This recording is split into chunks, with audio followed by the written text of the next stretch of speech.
ভাইও তো অনেক দিন থেকে আমি ভিডিও দিতে পারছি না। তো একটা কথাই বলবো, কারণ এখন আমি যে ডিউটির সাথে এঙ্গেজ আছি সেটা হচ্ছে যে বেঙ্গল ইলেকশন। তো বেঙ্গল ইলেকশন অনেকটাই টাফ এবং সবাই বুঝতেই পারছো এইবারে মাহল কীভাবে গরম আছে, ঠিক আছে।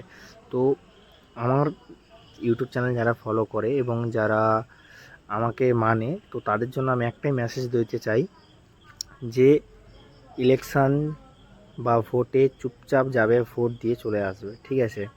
না কোনো রাজনীতির সাথে জড়বে, না কোনো রাজনীতির হয়ে বলবে, না কোনো রাজনীতির বিপক্ষে বলবে, ঠিক আছে। কারণ এইবারের যে ইলেকশানটা আছে, তো এবারে ইলেকশানটা অনেকটাই হার্ড এবং অনেকটাই গাইডলাইন অনেক কিছু দিয়েছে। তো সেন্ট্রাল ফোর্স থেকে শুরু করে ইলেকশন কমিশন অফ ইন্ডিয়া এরা তোমাদের উপর অনেক কিছু স্টেপ নিতে পারে। তো সেই জন্য ভালোভাবে থাকো এবং চুপচাপ ভোট দাও। বাকি তো যে কোনো আপডেট থাকলে তোমাদেরকে জানাবো।